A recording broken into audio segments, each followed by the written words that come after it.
అబ్రహాము పిలువబడినప్పుడు విశ్వాసమును బట్టి ఆ పిలుపునకు లోబడి తాను స్వాస్థ్యముగా పొందనై ఉన్న ప్రదేశమునకు బయలువెళ్ళెను. Praise the Lord. ఈరోజు దేవుని వాగ్దానము. తేదీ ఏప్రిల్ 17, 2026. అపోస్తలుడైన పౌలు హెబ్రీయులకు రాసిన పత్రిక 11వ అధ్యాయం 8వ వచనము.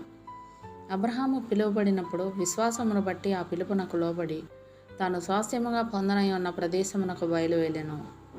ఆమేన్. తాను ఎక్కడికి వెళ్తున్నాడో తనకు తెలియదు. తాను దేవుని వెంట వెళ్తున్నాడు అన్నది మాత్రం తెలుసు. అది చాలా తనకి. ప్రయాణం మీద ఎక్కువ ఆశ పెట్టుకోలేదు, కానీ ప్రయాణం చేయమన్న వాని మీద పూర్తిగా ఆధారపడ్డాడు. తనకు ఎదురవ్వబోయే కష్టాల గురించి చూడలేదు, కానీ మార్గాన్ని సిద్ధపరిచి నిశ్చయంగా తన మాటను నిలబెట్టుకోవడానికి సమర్థుడు, నిత్యుడు, అదృశ్యుడు, జ్ఞానవంతుడైన పరలోకపు రాజుపైనే దృష్టి నిలిపాడు. ఇది ఎంత మహిమాన్వితమైన విశ్వాసం! ఇది నీకు ఇవ్వబడిన వాగ్దానం. ఇది నువ్వు చేయాల్సిన విధులు. దేవుడు నీకు ఇచ్చిన ఈ ఆజ్ఞలు ఎలాంటివో నువ్వు పరీక్షించుకోనక్కర్లేదు. వాటిని అనుసరించి ఓడను సముద్ర మార్గం పట్టించడమే నీ పని.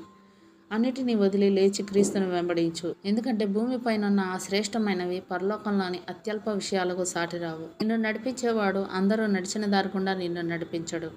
నీ కళ్ళు ఆ దారులను చూస్తాయని నీ కల్లో కూడా నువ్వు ఊహించుండవు. అలాంటి దారుల గుండా నువ్వు వెళ్తావు. భయం ఆయన దరి చేరదు. అలానే ఆయన నీతో ఉన్నంత కాలం నువ్వు కూడా దేనికి భయపడకూడదని ఆయన అంటున్నాడు. దేవుడిచ్చిన ఈ వాగ్దానాన్ని స్వతంత్రించుకొని ఆయన కృతజ్ఞతాస్తుతులు చెల్లించుకుందాం. అట్టి కృపాధన్యత దేవుడు మనకు అనుగ్రహించునుగాక. ఆమేన్. దేవుడు తన పరిశుద్ధ వాక్యం మన వినికిడి యందు దీవించునుగాక. ఆమేన్.